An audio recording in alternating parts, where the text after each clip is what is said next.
All right, here we are, Impact and Influence Radio right here on iHeart, and today's broadcast is brought to you by Blinds of Sacramento. Sacramento's complete solution window covering experts. Give them a call, 916-790-8689. Now, today, we're hanging out with Joshua Spencer from Moving Solutionz. Yes. Moving company. How you doing, my friend? I'm fantastic. Thanks and for you are having me. now one of the advertisers in Impact and Influence magazine as well. Mm-hmm. Want to thank you for that. Yeah. Absolutely. It. So, first of all, how are you, man? Dude, I'm blessed, grateful, so glad we got to connect, and you introduced me to this new world, the next level above for advertising and just getting the good word out there about who we are. I think that the person we need to really thank is my dog. Oh my goodness! Because if it wasn't for my dog running to you every single day, we would have never have connected. She is just the best sunshine.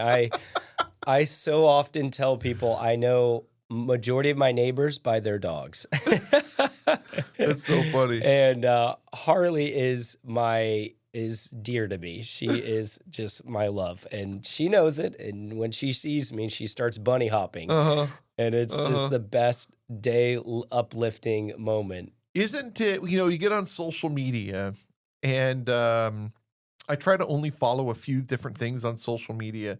And dogs is one of those things for me, because you could be having the worst day in the world and see somebody else's dog from a million miles away. So and true. it makes your day better. It's so true. What is that? That's the craziest thing. I swear.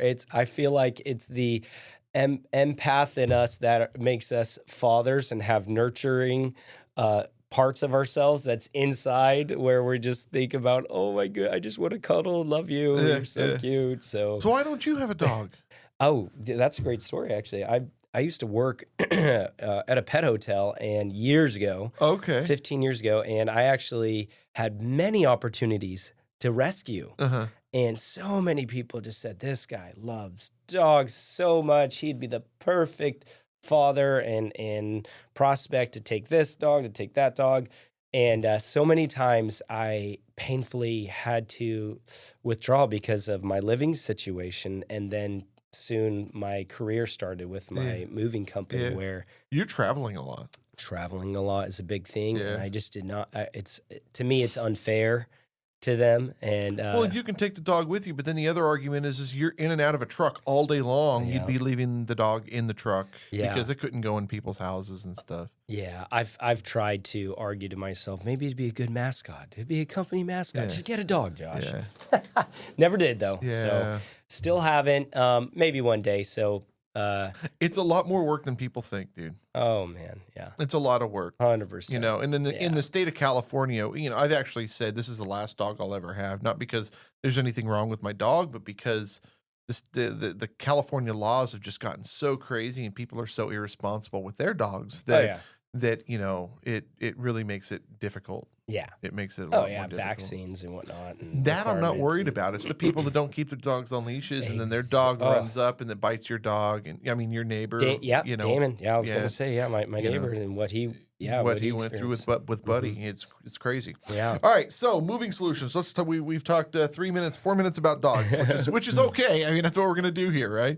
Love it. But let's talk about Moving Solutionz. What is your company? Talk to me. Yeah. So back in college, I was working multiple jobs, and one of those was working for a moving company. And kind of to give you the cliff notes there, I quickly excelled and learned the industry, and then learned how much of a chasm there was for the right type of service and the level of quality that was aligned with my value system. And so Moving Solutionz is a premium relocation company that we bring a cut above quality, where in our belief system, and which I'll touch into a little bit later here as a man of faith, as a Christian man, everything I'm doing is for the Lord and not for man. And so if the king is in the room, I am going to behave as if this is my last performance. I got to leave it on the field. This is the championship Super Bowl of a move right now. So I cannot miss a single detail. And it always comes down to the details. So we're We are a People hyper think focused. that, you go in, you pack everything up, you throw it in a truck or a van, and you take it and you unload everything, and there's a Right, lot more yeah. to it. Oh yeah. People, I jokingly say the gorilla moving. A lot of people want it fast, they want it cheap, or they do want quality, but you can't. It's like have all three. And in our opinion, slow is smooth, smooth is fast. Mm-hmm. So when you do things the correct way with the most efficient methods, you are actually going faster, Mm-hmm. faster than they would. Mhm. And what I like to say, 10xing their dollars. I want to make Mhm. their dollar go so much farther with us. Think of our company as like a vending machine. You put a dollar in it and a $10 bill comes out. Mhm.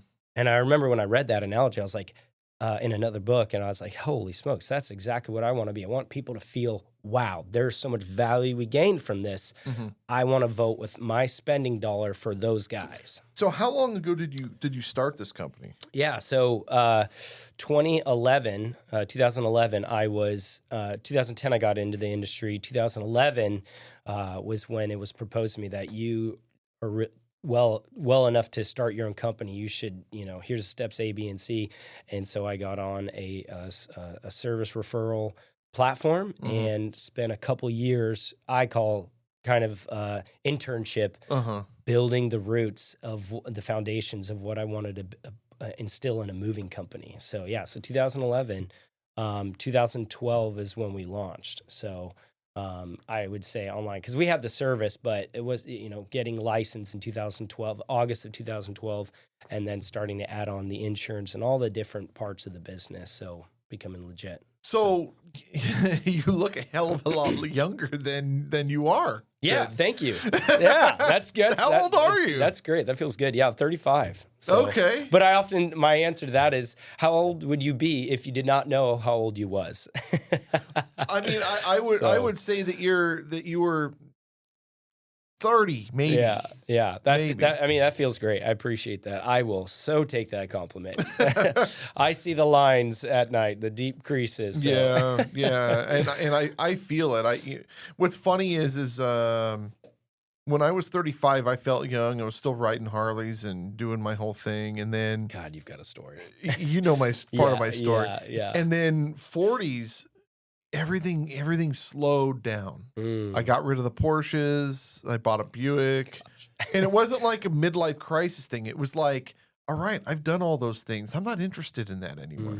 It was just a completely different feeling. Like, I don't want to get on stage and play rock and roll anymore. I'd rather be in the studio and record. Yeah. I'd rather do my movie. That kind of, it's just a different, your mindset changes. So I'm really looking forward in, 5, 6, 8 years where you are with your company. Are you going to be sitting in an office? Are you going to have a field team that goes and does all the work? Yeah. Glad you brought that up.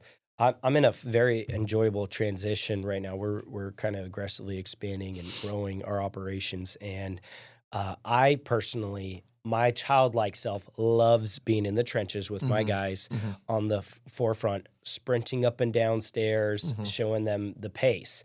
And but I've really started to enjoy my home and bougieed it out to where I have my office there, and I love working on the business now. I'm learning more than just as much as in the business. Yes. It's 100%, an amazing 100%. transition. And this is one of those things is the networking groups that I've been involving myself with and intentionally pursuing relationships, a great relationship with you and alike in different business avenues. So I'm really enjoying this season of growth and seeing, wow, I actually have such more Most talents. people never make it to this point. You're aware of that, right?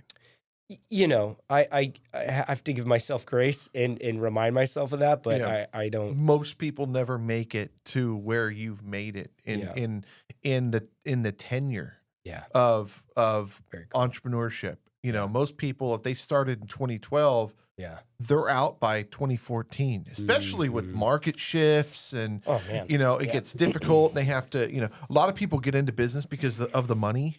You have to do it for another reason because the money's not always going to be there. Right. Oh no, completely, and you're right, it's definitely our industry is affected by season and market, but there is seasons and mountaintops and valley lows, Hmm. and Hmm. yeah, I think that's just a test to heart, faith, and character. Yeah. Yeah. So Types of clients. yeah, so we love. I first of all, I love serving everybody. I Hmm. will serve anybody, and if I could do it for free, I would. Obviously. I'm so glad that you So mentioned that, because when yeah, I started in radio 11 years ago, um, we were charging, $500, $600 to do what you're doing right here. yeah, And we made money, but we were on terrestrial radio, FM radio. Now we're on iHeart, little different operation. yeah. But when you're on terrestrial radio, it's extremely expensive. Mm, It's extremely expensive. And yeah, I totally. always said that the moment we don't have to charge anymore, we're not going to. Mm, And so today we're on iHeart, which doesn't cost us anything. We had to so build the cool. studio, Yeah, obviously, yeah, but we could charge. I yeah, always said that the moment I don't have to, I won't. yeah. And I held myself to that. And So so cool. now with the magazine, we barely charge for the magazine. No, yeah, yeah. I think the value you guys bring is immensely incredible, Hmm. and I recognize that, and I love what you're doing, and Hmm. that's what drew me to be to come in business with you in partnerships here. So, our types of clients are. I like to word it this way because I could go into descriptive, but I like to word it this way: that folks that want to go to Ruth Chris, to Morton's, to a nice sit down Hmm. steakhouse, and they know they want to have an A1 cut of steak. Hmm. They're not showing up there expecting to pay for a McDonald's priced patty, Hmm. Hmm. right? So it's people that have nice things or value their items and understand the value of their dollar and Hmm. want it to go far. Hmm. So that's when it's a great value add. That's when it is a win-win, because when a client is grateful for the service, the level of service we're bringing, it helps our guys to feel even more gratitude for who they're serving and to go above and beyond. When you have folks that are watching the clock and counting down every 5 minutes and saying, "Oh, that didn't seem as efficient. Why is he doing this?" And they're starting to break Hmm. down what you're doing. Those are folks that it kind of just breaks down the service level and it makes it challenging to serve. Hmm. So we love our folks that are in the nice neighborhoods that have nice homes, nice furniture between Folsom, Granite Bay, Lincoln, Serrano, Los Lagos. We've served. I've been blessed to realize, I'm like, golly, we've had some high end clients Hmm. between professional athletes, artists, musicians, CEOs of companies. I was in the Ferrari business at one point in my life. Do you remember? Wow, Did I never tell you this? what? I owned a Ferrari parts brokerage. Of course you did. That is So just I had a parts brokerage during the that recession, is wow. right during the recession, and we worked with a lot of really really neat people. And Yeah. yes, you're exactly right. There's a certain level of quality that people expect, Yes. and then you have another type of client. For us, it was the insurance company. And they're like, Mm, we have a guy that's got, at the time, a fairly new Ferrari F430. And, he hit the guardrail, and he's going to need a fender. He's going to need a bumper. He's going to need linkage. He's going to need suspension. He's going oh to man. need. And so, how cheap can you find us some used Exactly. parts? What is the cheap thing? Yes. The Yes. race to the bottom. Yeah. Mm-hmm, The mm-hmm, moving industry is notorious for what is the race mm-hmm, to the bottom. How mm-hmm, fast we can do this is the cheapest, and you just can't cut corners when it mm-hmm, comes to people's livelihood. mm-hmm. And honestly, so when People work their entire lives for this stuff. for the stuff they have, Yeah. you Mm-hmm, go to our YouTube channel. We're so transparent about we showcase as much as we can our level of quality. So we're mm-hmm, going to protect we have floor runners, we have door protectors, we have a product, Mover Buddy. Shout out to Mover Buddy Bruce. mm-hmm. His product, we're one of the only companies in the world using right now, and it is a door jamb protector that adjusts to every size door jamb that is solid. Did you see the corner when you're coming out of the garage, the corner Oh yeah. right there. Yeah. Somebody clipped it and Nailed just it. took Boom. took a chunk, Out of it. Yeah. Yeah. That's mediocre. That's average. That's what moving.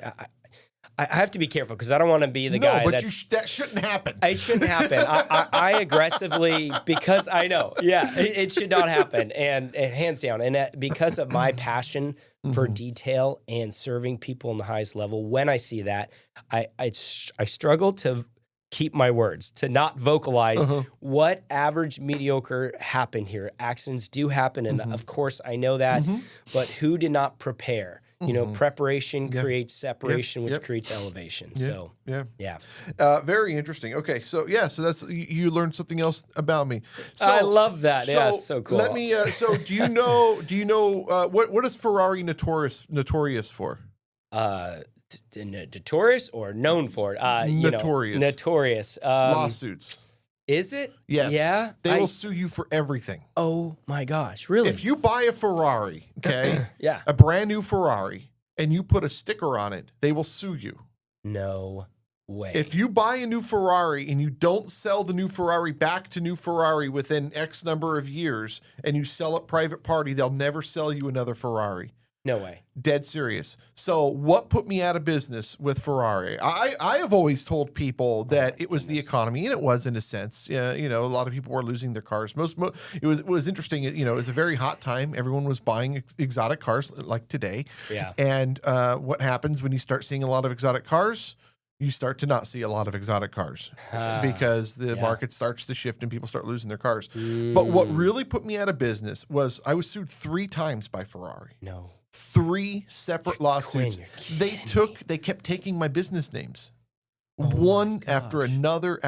They took 3 of my business names, and the final one they still use to this day. They literally use my name. It's mine.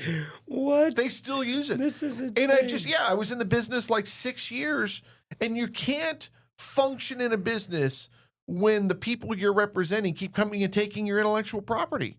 And, you know, and a little guy like me, I don't have the money to fight for it. No. And they know what they're doing too. Oh yeah, they do. When they look at who you are and your operation size, scale. Yeah. Oh my gosh. Yeah. I literally I was at one of the events and I meet the CEO of Ferrari and we get to talking and we take pictures and we have a great conversation, and then like a month later a lawsuit comes and I'm out of business again and I have to start all over with another name, all new marketing, all new. You know, it was just yeah. And it happened 3 times. Oh my gosh. Yeah. I never tell that story, but that's what happened. Yeah. Golly, that's such unfortunate. So I just eventually I was just like, yeah, it's done. I'm not messing around with it. Well, yeah. Oh my gosh. That is so disheartening. And that was in like 2008? I started in 2008. The first one was in around 2010. The next one was in like 2011, and the next one was in 2012. And I was like, okay, that's it. And still to this day, they use our website. They own it. They took it. Yeah. Goodness. Yeah. They just strong arm it from you. And so what's interesting is some guy bought Lambo.com. This is on the news recently. It's currently in the news. Yeah. They bought Lambo.com and Ferrari and Lamborghini is suing them for the domain. And he's like, no, I'll sell it to you for like, you know, $140,000 or whatever. I'll sell you the domain. And they're like, no. And they took it. And they just took it. Oh my gosh. Yeah. They just took it. How did because of the lawyers are just better than you. Yeah, I know. Yeah, the lawyers know it. Yeah. Obviously, that's what they do. So. That's what they do. Golly. All right. So, that's amazing. Yeah, I mean, it has nothing to do with moving, but, you know, just a little funny story. Hey, we move nice cars. So we've moved some nice cars in our time, too. So we actually, so Blinds of Sacramento, they do a lot of, they do window coverings. And they work with a lot of the beautiful homes that you're working in. And we went up to one in Granite Bay, and this guy had like, I don't know who he was, but he had like $100 million in cars in his garage. He had like 20 cars, but he had like, it's a rough life. He had like a Ferrari Enzo, a Bugatti Veyron. I mean, he had like some serious stuff, like insane stuff. Like we're sitting there and we're like, yeah. He had like a McLaren P1. I mean, and they're all parked next to each other, and we're just like, who is this guy? All right. Who are you? Yeah. And I was shooting the video for the window covering install. Yeah, it was funny. Oh my gosh. All right. So, That's awesome. what type of referrals? Yeah, we love our referrals. So when it like I said earlier, when it comes to people that are planning ahead, that are thinking about this, they know when their lease is up. We'll talk about the ones you don't want, right? Those are the people that call you within a few days because they, which it's sad, but that's who we get a lot. And what it is, and we know the situation. It's those that wanted to try to DIY and save their money, which I don't blame people. I understand. But they don't come to reality of what it was going to take. And then the few days before the move, they're like, shoot, okay, we have to release some doll hairs for this. We have to pay for this now. We need help. It's kind of like the guy that jumps into his transmission halfway through, and then he's begging a transmission guy to come and fix his mess. Yeah. And so we love folks that understand that and are preparing for it, that are going to, put away some funds, because it's a legitimate expense when it comes to new homes and moving, and even with apartments. So, and that are planning ahead. So when we can come in and prepare, you would laugh if I told you how we move. But keep going. Oh gosh, well I'm sure I've seen it all too. So, but yeah, folks that just plan ahead, that are ready for us to come in and allow me to help consult. I don't charge anything for my consultation, and because I look at if I help this person win and save dollars in their family and stress, that's a big deal to me. That's a win. So I'm gonna come in. If I can come in advance and help prepare them to make the best decisions, then we can save them money and we can save them time, because they're gonna pay for it in labor with disorganization. And damaging all their stuff. And damaging all their stuff. So so homeowners and folks that are, in their 40 and above, a lot of times. You do commercial too. We do commercial. Yeah, we moved this very building we're in right now. So back in 2014, I think you said. Yeah, it was 2014. Yep. Yeah. So I have the photos. So no, when we move, you're gonna think this is either hilarious or stupid. I don't know, but when we move, we just take everything and put it up for sale. We just sell everything. I love it. I love it. I take a picture of everything and I put it on Marketplace, and people just come into our house and they have a free for all. How much for that? How much for that? And they just buy everything. And then whatever's left, well, the bed's gone, the dressers are gone, all the cabinets are gone, everything's gone except for clothes and art, right? And then we just throw what's left in the car and we move and we go to RC Willie. Oh, yeah. And we just go, I need one of these, I need this. And they just deliver everything. And then they deliver it. Have that. Oh, my goodness. And that's literally how we do it every time. I swear, if I could help folks make that decision in advance, that honestly would save them so much headache. It's the boxes of stuff they're holding on. It's the clothing from the 80s that they haven't worn since the 80s. Well, my wife and I are minimalists. I don't know if you know what a minimalist is, a real minimalist. Yes, I love that. So my dad's a pack rat. Okay. And my grandpa was even more of a pack rat. But my dad's a hi-fi guy, right? So my dad's got like 30 cassette decks. I'm not kidding. He's got 20 sets of speakers and 15 TVs. Gosh. He just has so much stuff. He hasn't parked in the garage in years. No, but he does. Oh, he does? He does, yeah. So my dad, no joke, this is not a fake story. This is 100% a true story. Okay. So my dad, he's insanely obsessive compulsive. Okay. So when we were kids, we didn't have food. We didn't have shoes. I mean, he says that we didn't. Like, let's be real. Okay. Yeah. Wow. But we had 35 flashlights, one of every color and every size. Oh. So those were the things that we had. So my dad, with the garage, my dad had all the walls with pegboard. And behind the pegboard was red lights that was touch sensitive, that had the light shine through with the rubber floors and the toolbox. And he would buy, every time he would use he was a craftsman tool guy. Okay. So during the 90s heydays and early 2000s, before the Kmart. Yeah, before Kmart bought them and all that stuff. But long story short, every time he would use a tool and it would get damaged, he would replace the tool. So everything was perfection. Wow. So one time, Sears did this contest that said, send us pictures of your garage for the world's coolest garage contest. Oh my goodness. And the winner will get like $10,000 and showcased in the Sears Craftsman catalog. And my dad won it. So that was how we grew up as kids. Yeah. So as an adult, I started collecting because that's what I knew. I had to have 15 guitars. I had to have 25 watches. I had to have 5 cars. And then I realized how detrimental it was to always be working for stuff. The mental health of behind Yes, it, right. And then I think it was at COVID.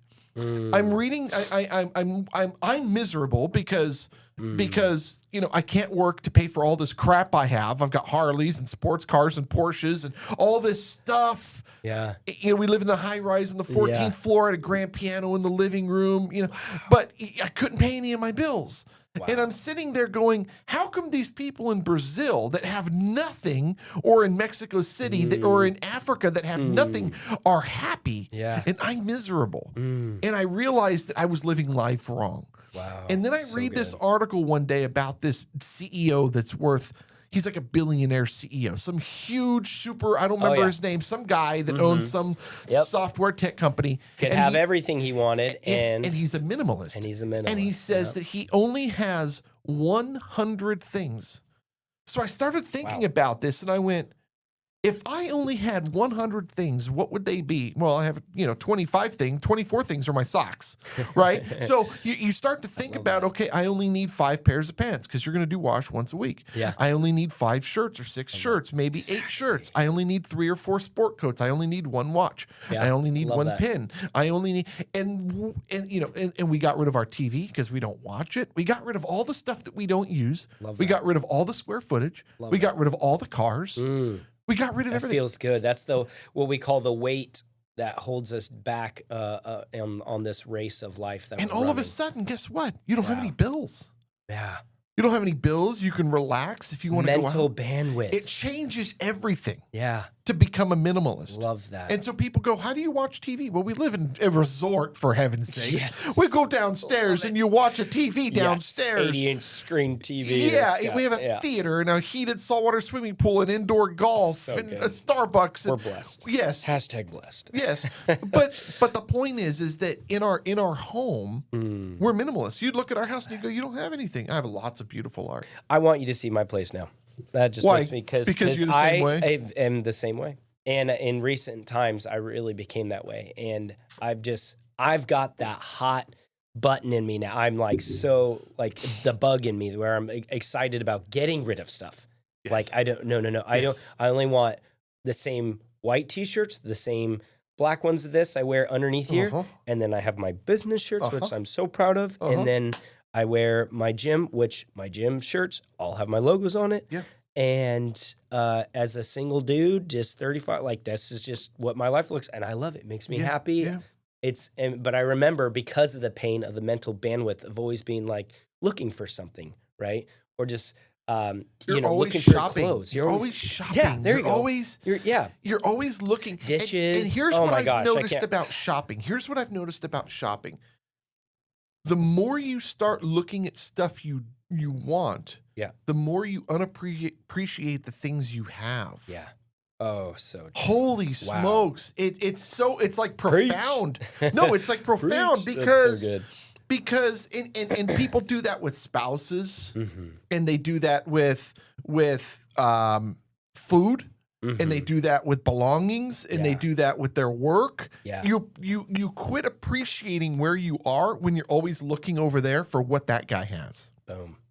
And that's one of the problems with El Dorado Hills. Yeah. Is that everyone's trying to one up each other instead of living in their own moment, being their own person. It reminds me of coveting. It's just coveting someone else's. It's a biblical term, but just when you want someone else's stuff or someone's something, it could be anything, but you're not willing to do the work, to pay the price, so to speak, to have that.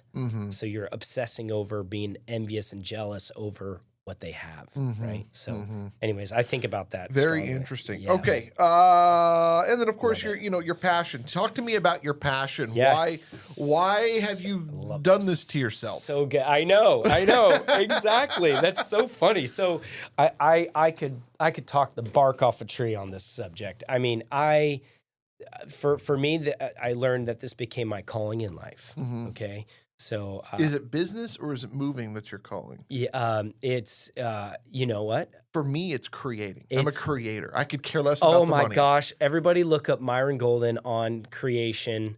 Just YouTube it. Oh my gosh, that is because that's who a lot of what I Mhm, learned from is he talks about. Because mhm, one of the best superpowers that we have is what God had in the mhm. beginning, creation. He's creative and he's instilled a part of that in all of us, a creative element. I want to touch on this, and we're gonna come back to passion because I Yes. think this is a really nice subject. So good. Yeah. Because I started my career writing and producing music, Mm-hmm. and I've written books. So I've put Love out it. You're a stud, dude. 150 or something songs. I've put out, I don't know, 24 albums. I'm I've I'm blown barely away. I'm I've always blown barely away. ever made any money on this stuff. Okay. Yeah. Yeah. But the music has touched people over the years. Okay. So 30 cool. years now. Okay. I've had a Love music that. career. Books. I've written over 40 books. Now, with the books, we sell a ton of books. I mean, we sell So cool. thousands and thousands of books. Books pay my bills. I Okay. love that. And then I've got the Very movies, which the movies love make book. no money. Movies make no money currently, but they're worth a lot of money. Yes. The intellectual property of my company is worth a lot of money, like tens of millions. That's right. But how do you access that money unless you want to sell everything, right? But the movies, we've done 5 of them. We have big name actors in them. But again, it's the art. Okay. Now I've got my software products. I've got my AI. Now we're thinking about building this new phone. Yeah. We've got the magazine. Yes. I've been creating my whole life. And Love so it. my thought process is this: why would God have given me all of these talents for me not to use them to make this place a little bit better for everyone else? Right. That's been from day one So has good. been, let's just make this place just a little bit better and make it a little bit more beautiful. And so that's where my art That's right, comes in. brother. And your light shines bright. Okay. I don't gotta know. tell I you. don't see it. Yeah, and sometimes it's not up to us to see it to know, right? Yeah. It's for His discretion, right? Where some of us are just here to bring the sunshine, to bring the rain, to plant the seed. It is not our job to do the harvesting. That's His. Yeah. And so that's part of that manifestation where it takes root in someone's life, and you get to see the blessing and the benefit of it. I, for one, recognize that one of my best friends in the world, Andre Banks, has helped me to just become the man I am today and recognize so many things. Among them, one of the things we talk about all the time is giving credit where it's due and giving people the credit that they deserve because of the efforts and the hard work that they put in.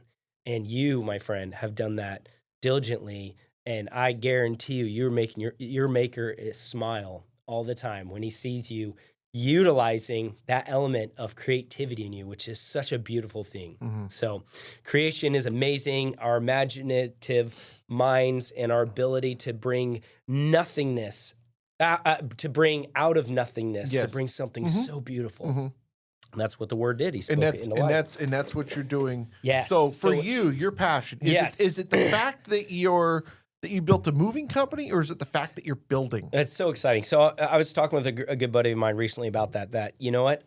I know I will kill it and can kill it in any business endeavor. Why? Because there's people involved. Okay, And I so love you're the people part. I'm the people part. And I had to grow into that to understand that, because a large part of me wanted my introvertedness, wanted to just stroke that only, and wanted to be by myself, and coming into maturity to understand that, the turtle doesn't get on top of the fence by himself. So I enjoy so much working in people's lives and seeing transformation. And in this industry, there's so much of it that's available. It's untouched gold, in my opinion. So what I mean by that is, one, when it comes to employees, and two, when it comes to the people we serve, that oftentimes you're not working with the newest, brightest college graduates out of Yale and Harvard as employees. You're working with the folks that are on their second chance in life, trying to make something better for themselves in many different fashions and capacities. So one, I love speaking life into them and being an example to them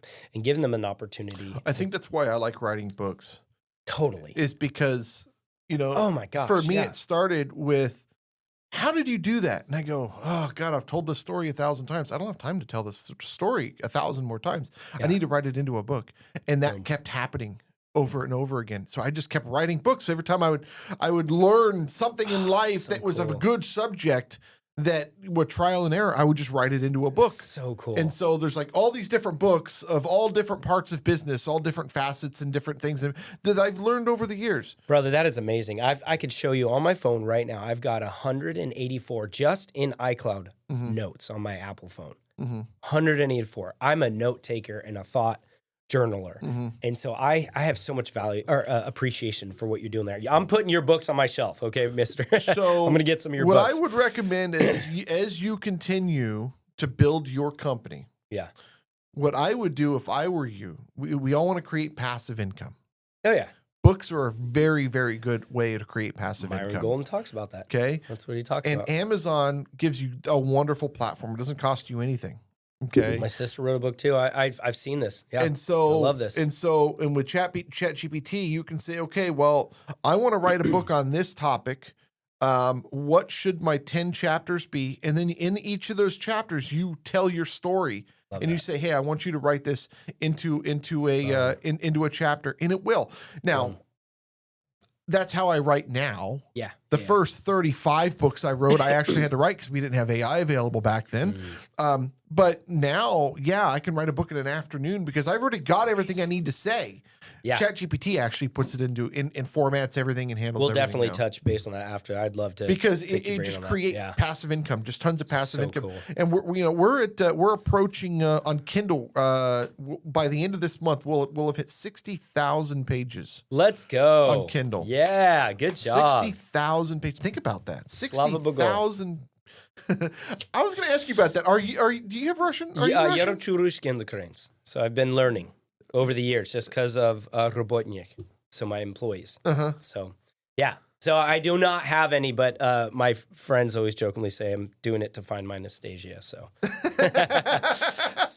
and because and my God wife's bless. Russian. Yes. So my family came over from Ukraine in 1914. That's amazing.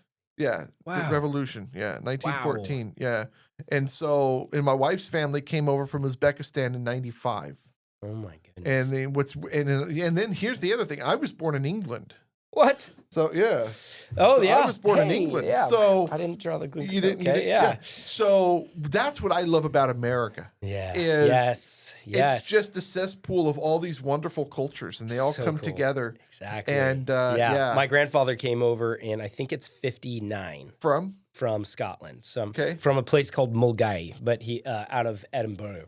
I never could say it right. Yeah. So, yeah, a rich Scottish heritage, and yeah, I could talk about that for a long time. He's still kicking. I love him to pieces, and witty and strong, but that's a different story. But So back to, I'll just wrap up the passion thing. So employees is a big one because I just love working in their lives. Two is the people we serve, and they are what I call, this is the big part for my passion. They are what I call good soil. Why are they good soil? Because oftentimes you're moving because this is not your dream home. One. Two, something is happening in life, whether it's financial, relational, economic, like different things that cause us to have to move around. And it's a very hard time of life for those folks. And when you're in the lowest low, why do we allow, as a moving company, why do we allow ourselves to be Debbie Downers to come in and complain about the work we're doing? Heck no. That is the best opportunity to come in and bring sunshine into somebody's life, to have the best attitude, to be uplifting and encouraging and empowering to somebody who's going through it. Yeah. And so for my guys, they all know that's our culture. We're big on just being the light to somebody in any small way with our words, with our body language, with be like cheerful givers and just constantly, yes, ma'am, yes, sir, what can we do for you? It goes a long way. So those are good. I think the other thing that we really miss out on as business owners is we forget. You've done it. I've done it. The people listening have done it. We forget that our customers, if they didn't believe in us, they wouldn't have spent the money with us. That's right. And and it's our job to serve them. That's right.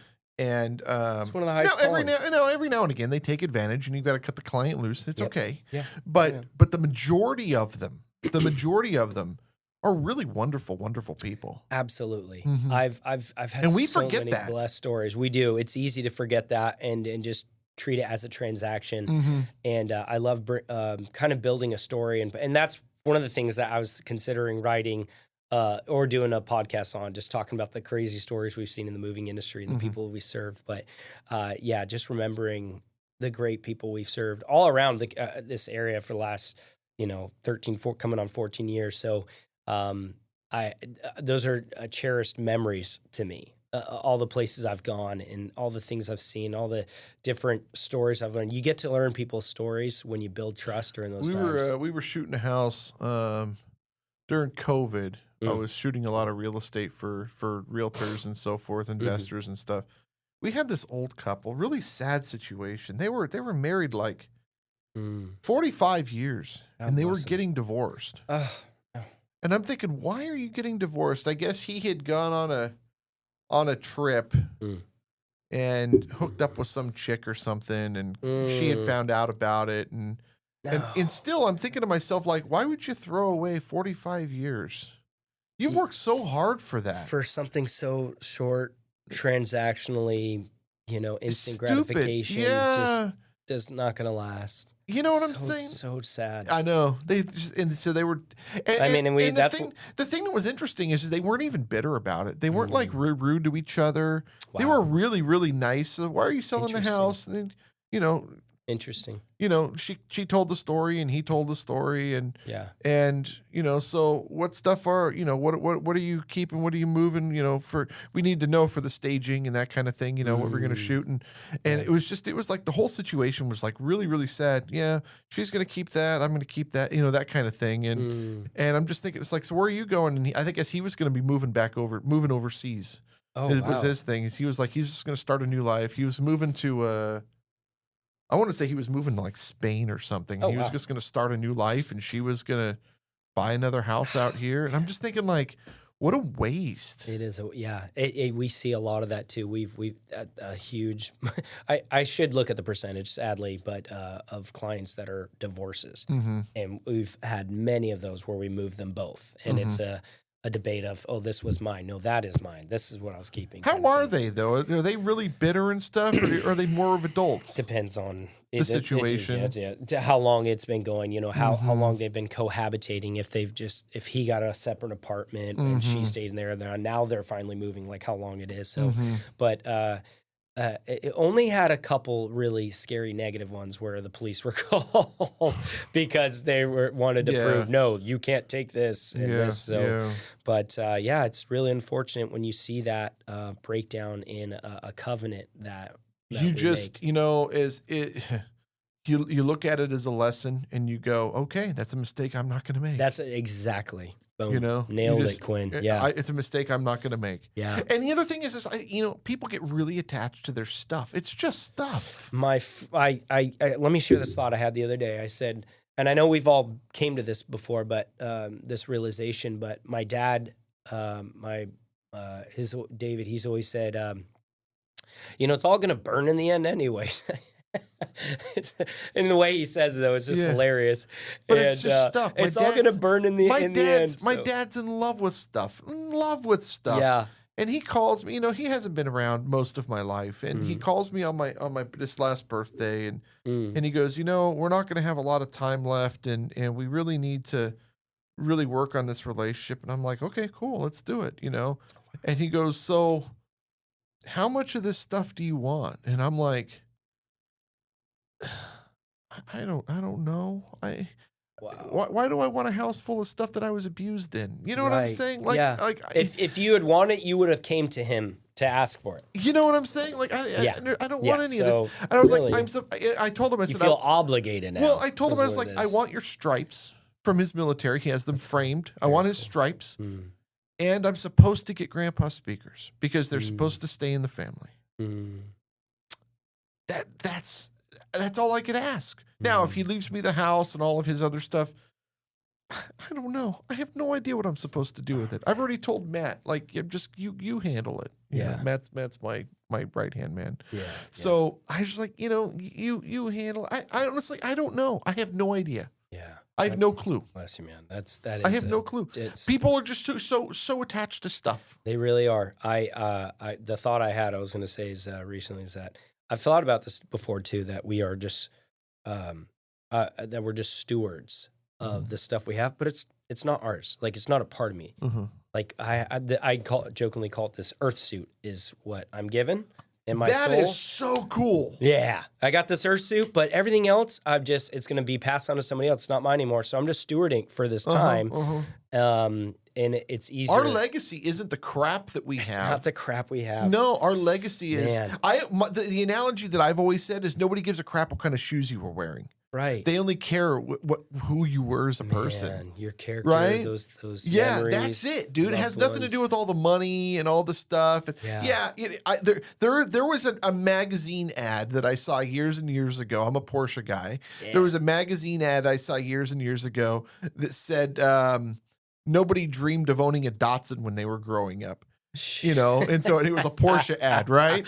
And I was thinking about it. I was like, that's true. You'll always remember who had the Porsche in the family, but with the exception of that, I mean, the other way we've heard it said is so funny. You never see a hearse towing a U-Haul.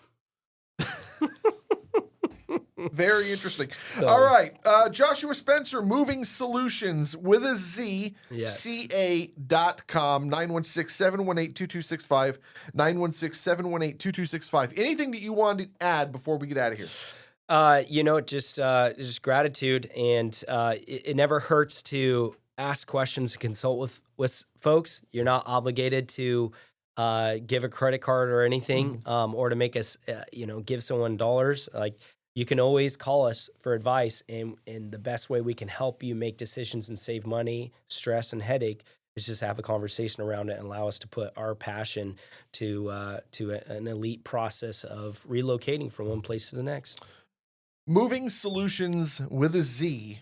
Yes. ca.com, 916-718-2265. Dude, thank you so much. Oh, thank you. It's such an honor and blessing. Thanks for having me here, and you're so enjoyable. Blast. I'm sad I didn't come and do this sooner. So no, it's fine.